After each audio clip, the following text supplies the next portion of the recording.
Neste domingo, dia 30 de outubro, acontece o segundo turno das eleições gerais. Para nós mineiros, eleição apenas para presidente da República, já que a eleição para governador foi resolvida no primeiro turno. Mas Lula e Bolsonaro disputam aí voto a voto dos mineiros. Por isso, para comentar sobre esse cenário político-eleitoral, a gente vai conversar agora com o cientista político Isaías Pascoal. Isaías, muito obrigado por conversar com a gente aqui do Mundo News. Boa noite, Isaías. Boa noite, Magson. Boa noite, espectadores do seu canal. Prazer muito grande estar aqui para conversar com você e com seus espectadores. Prazer é todo nosso, Isaías. A gente fala primeiro dessa questão de uma disputa acirrada mesmo, né? Essas últimas pesquisas que têm saído aí pelos institutos mostram que é um cenário ainda caminhando do que foi o resultado do primeiro turno, Lula na frente, mas Bolsonaro ali também logo atrás colado, um sem distanciar muito do outro, ou seja, uma eleição, podemos dizer, ainda indefinida do que pode acontecer após o debate programado para essa noite de sexta-feira, Isaías. É verdade, nós temos uma disputa bastante acirrada, desde que terminou o primeiro turno e a votação do Bolsonaro veio acima do que era esperada, e aí nós tivemos 4 semanas de uma campanha muito dura, cheia de problemas, de discussões, de uma série de coisas, mas nós estamos chegando agora, nessa sexta-feira, muito próximos do dia 30, que vai ser a decisão do segundo turno, e muita coisa pode acontecer. As pesquisas que saíram até ontem indicavam uma vantagem do candidato Lula, mas hoje a gente tem o debate na Globo, é sempre um debate muito importante, muita coisa pode acontecer, e eu tenho percebido, Magson, que nos últimos tempos a população tem deixado, parte da população tem deixado para decidir o voto entre sexta-feira e domingo, que as pesquisas não conseguem captar muitas mudanças que ocorrem e muitas decisões que ocorrem nesse período. Então, embora o Lula tenha uma vantagem sobre o Bolsonaro, de hoje até domingo, muita coisa pode acontecer. E é difícil alguém precisar, alguém cravar o que vai acontecer. Vamos esperar para ver. Isaías, Minas Gerais é meio que um espelho do que acontece no Brasil. O estado é grande e tem uma diversidade muito grande também, em questão do Triângulo, Sul de Minas, são regiões mais ricas, aí você vai lá para a região Norte, Nordeste de Minas, região um pouco mais desfavorecida, e espelha exatamente o Brasil. É tanto que até trouxe os dados aqui, no primeiro turno, Lula teve 48,29% dos votos em Minas Gerais, Bolsonaro 43,60%. No Brasil, a mesma coisa praticamente.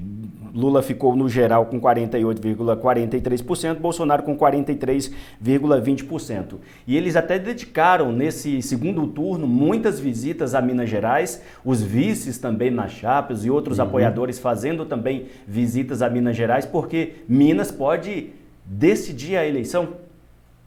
Olha, claramente os dois candidatos, as duas campanhas centraram fogo aqui em Minas Gerais. Aqui em Minas está se desenrolando, vamos dizer assim, uma batalha que vai ser decisiva para o resultado da eleição. E é importante isso porque, como você disse, desde que o Brasil saiu da ditadura do Getúlio Vargas, as eleições, o resultado das eleições no Brasil sempre seguem o que acontece em Minas Gerais. E o motivo é porque Minas é uma espécie de microcosmo do que é o Brasil. A gente tem o Sul, o Oeste, a Zona da Mata, que são regiões mais urbanizadas, mais industrializadas, e temos toda a região norte de Minas, que é uma região mais rural, menos povoada e tudo mais. E aqui, embora o Lula tenha ganhado aqui em Minas Gerais, a gente viu que aconteceu muito do pessoal votar no Lula para presidente da República e no Zema para governador de estado. Então, o que a gente tem visto é que o Zema se engajou com muita força e claramente na campanha do Bolsonaro. O Zema é governador, ele tem a máquina estadual nas mãos, e ele deixou bem claro que quer a vitória do Bolsonaro aqui em Minas Gerais, mas o PT, sabendo disto, também aplicou muito dos seus esforços para impedir que essa virada, vamos dizer assim, ocorresse. Então, que ocorra, né? Mas a gente não sabe se ela ocorreu ou não, porque quando a gente ouve pessoas das campanhas dos dois lados, eles falam, o Lula fala que não, que segurou, mas o pessoal do Bolsonaro fala que a virada já começou. Eu acho que a gente tem que esperar para ver o resultado, mas com certeza aqui em Minas Gerais nós temos o maior campo dessa batalha política nessa eleição presidencial. Algo que pode fazer a diferença, mudar voto de alguém que votou no Lula ou votou no Bolsonaro, mudar de candidato é muito difícil, mas aqueles que não votaram, além daqueles que votaram em Simone Tebet, Ciro, por exemplo, pode fazer a diferença, né? A abstenção em Minas Gerais, cerca de 3 milhões de votos, em todo o Brasil, 20% do eleitorado apto a votar não compareceu, é o caso de Pouso Alegre mesmo, Pouso Alegre, dos 108 mil eleitores aptos a votar, 20.939 não compareceram. Essas pessoas, caso compareça, pode fazer uma diferença grande aí, né, Isaías? Eu acho que há uma aposta para que os que se abstiveram no primeiro turno venham votar. Não é fácil isso, porque os dados que a gente tem demonstram que, às vezes, que na maior parte das vezes, a abstenção até aumenta um pouquinho no segundo turno, mas como é uma campanha muito polarizada, é possível que isso aconteça.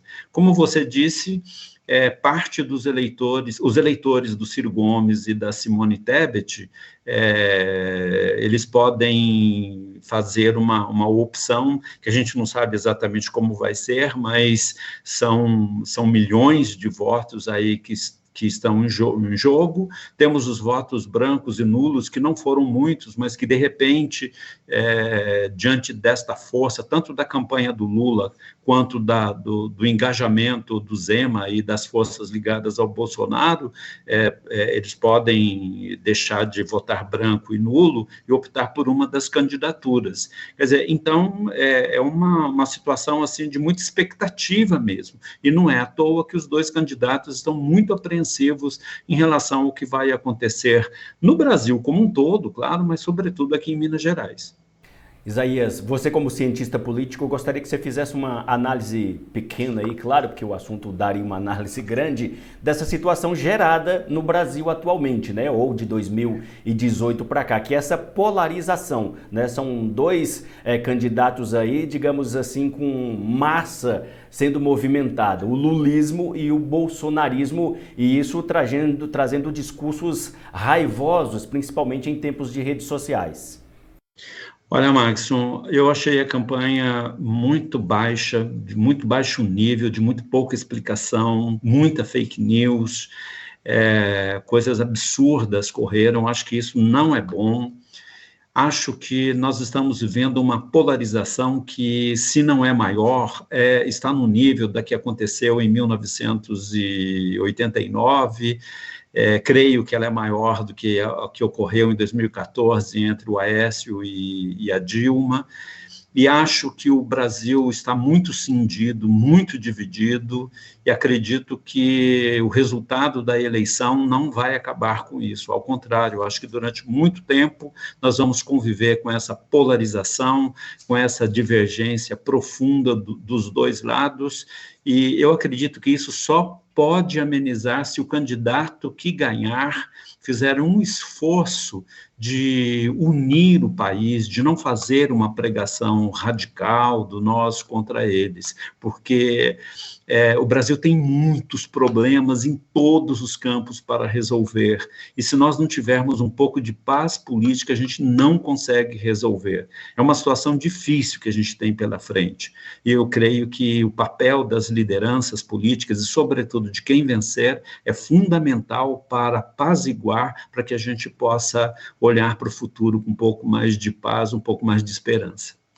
Isso está dizendo aí porque eles são os líderes, eles movimentam essas massas. Mas, de qualquer maneira, nós aqui do lado de cá, quem está no grupo da família, essas pessoas também podem ter um pouco mais de consciência e ter a compreensão de que a eleição ela é decidida na urna. A auditoria hoje aí do governo federal, de uma das instituições do governo federal, mostrando que a auditagem ali através do boletim de urna e do que foi comprovado, 100% batendo. Então as pessoas têm que acreditar no resultado das urnas. Eu acho isso fundamental. Tem que acreditar nas instituições, que há uma instituição que vela por isso, que é o Tribunal Superior Eleitoral. Temos que deixar de lado essa ideia maluca de que as urnas eletrônicas puxam para um lado ou para o outro. Isso não tem o menor sentido. E acho que você tocou num ponto fundamental. Embora o papel das lideranças seja muito importante, eu acredito que nós, individualmente, devemos ter um pouco mais